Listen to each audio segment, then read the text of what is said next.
చిచ్చి మీరు ఆటో డ్రైవర్లా మీకే ఒక యూనిటీ లేదు. మొన్న అయితే ఒక వీడియో పోస్ట్ పెట్టాను కదా, గ్యాస్ రేట్లు పెరిగినాయి మన ఆటో వాళ్ళ రేట్లు పెరగవని. ఆ వీడియోకి చాలా మంది కొంతమంది వరుసగా కామెంట్లు పెట్టారు. ఎవరో కాదు, మన ఆటో ఎక్కే ప్యాసింజర్సే పెట్టారు. ఎందుకో తెలుసా, మీలో మీకు ఒక యూనిటీ లేదు, మళ్ళీ మీరు మా కోసం మాట్లాడుతున్నారా, ముందు మీరు ఒక యూనిటీ ఇవ్వండి, ఆ తర్వాత మా కోసం మాట్లాడండి అంటారు. వాళ్ళు చెప్పడం తప్పే ఉంది. నిజమే, మన ఆటో డ్రైవర్లోనే చాలా మంది స్వార్థపరులు ఉన్నారు. మన వ్యాపారం కస్టమర్లు చెడగొట్టలేదు, మన ఆటో డ్రైవర్లే చెడగొడుతున్నారు. ఒక ఆటో డ్రైవర్ 100 రూపాయలు చెప్తే నా వెనకాల వచ్చి ఆటో డ్రైవర్ 50 రూపాయలు చెప్తున్నాడు. వ్యాపారం అనేది నిలబెట్టి చేయండి బ్రో, ఇలా చేయకండి. ఎందుకంటే మన వ్యాపారాలు మనమే చెడగొట్టుకుంటున్నాం. కస్టమర్లు కూడా అదే ఆకతాయితనం తీసుకుని 50 రూపాయలు, 20 రూపాయలు, 30 రూపాయలు అని చెప్పేసి బేరాలు ఆడుతున్నారు.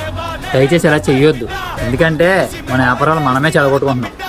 అలాగే ఈ వీడియో ప్రతి ఆటో అన్నకి, ప్రతి డ్రైవర్కి ఈ వీడియో షేర్ చేయండి. నేను చెప్పింది కరెక్టా రాంగ్ అని కూడా కామెంట్ చేయండి.